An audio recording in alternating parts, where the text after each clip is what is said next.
Hey everyone, and welcome to RUBIN'S Mind Lab, where we break down the latest research into what it really means. Ever scroll through social media and see someone talking about their mental health, maybe sharing their struggles or tips? It's becoming super common, right? But who are these people, and what's really going on when they share their stories online? That's the big question this fascinating study tries to answer. It's like they're looking at the whole landscape of people sharing mental health stuff online, from folks dealing with their own challenges to actual pros. It's about understanding why they share, how they share it, and what happens to both them and us, the viewers. So picture this, tons of people, therapists, doctors, and people who've been through it themselves are putting their mental health journeys out there on platforms like YouTube, TikTok, and Instagram. This study took a deep dive into nearly 60 research papers that tackled this topic between 2018 and 2025.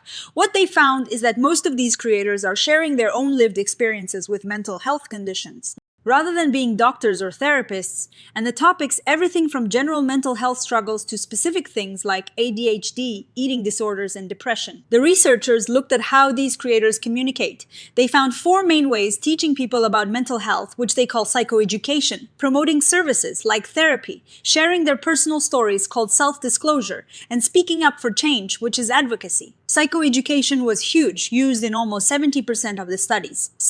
Disclosure was also super common, with creators sharing both their good days and their bad days. But why do they do it? The study broke down motivations into 2 main types.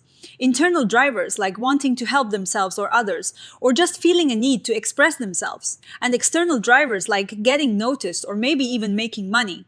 It turns out a lot of creators are driven by a desire to help others and build a sense of community.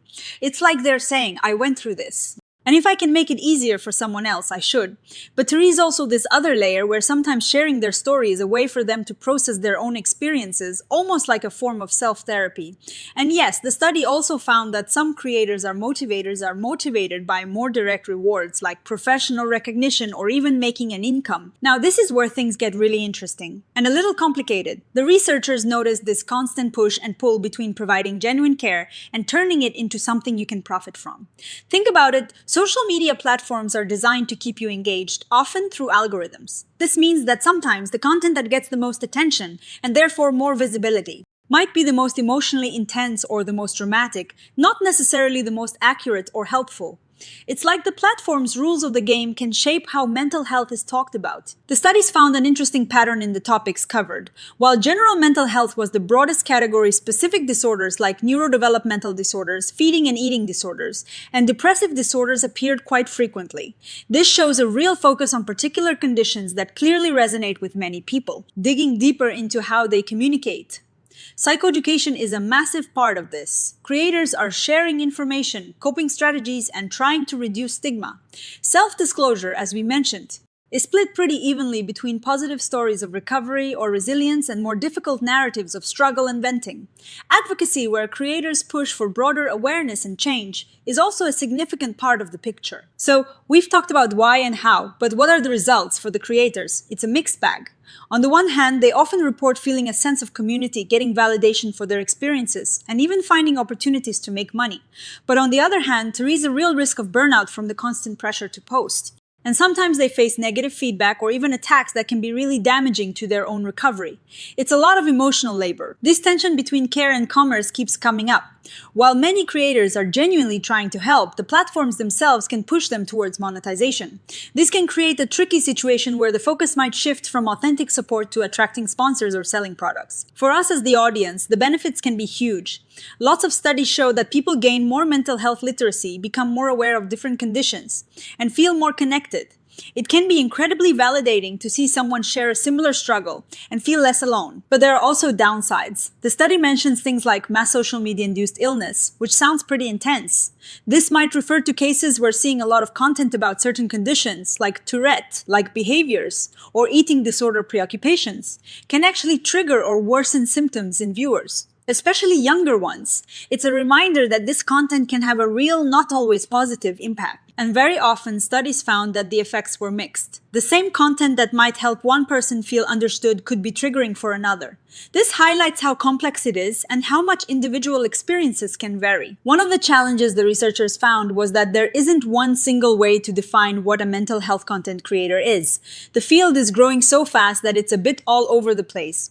They tried to come up with a definition that includes people who consistently share content, drawing on either their own experiences or professional knowledge to inform, support, or advocate. This idea of the wounded healer is a really powerful metaphor that runs through the paper. It's someone who has faced their own pain or illness and uses that experience to help others heal. It perfectly captures the spirit of many creators. Then you have the flip side, the commercialized caregiver. These are often professionals who use their expertise to create content that can be monetized. It's not necessarily bad, but it adds another layer of complexity to the motivations and the ethics involved. So, what can we do about all this complexity? The researchers emphasize that tackling the potential harms and maximizing the benefits requires everyone to work together. Social media companies need to think about how their platforms influence this content. Professionals need to be aware of the online space. Policymakers have a role to play, and creators themselves are also crucial partners. Looking ahead, the study points out that we still need to understand more about why audiences choose to follow certain creators.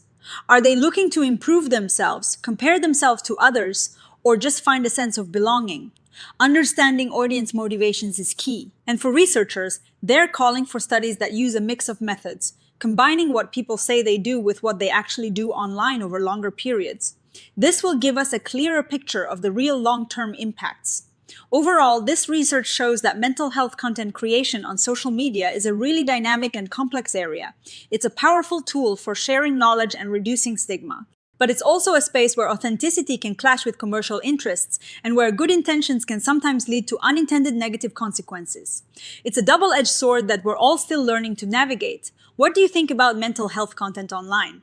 Have you found it helpful or confusing? Let us know in the comments below. And if you found this breakdown useful, don't forget to like this video and subscribe to RUBIN'S Mind Lab for more dives into fascinating psychology research. Well, see you next time.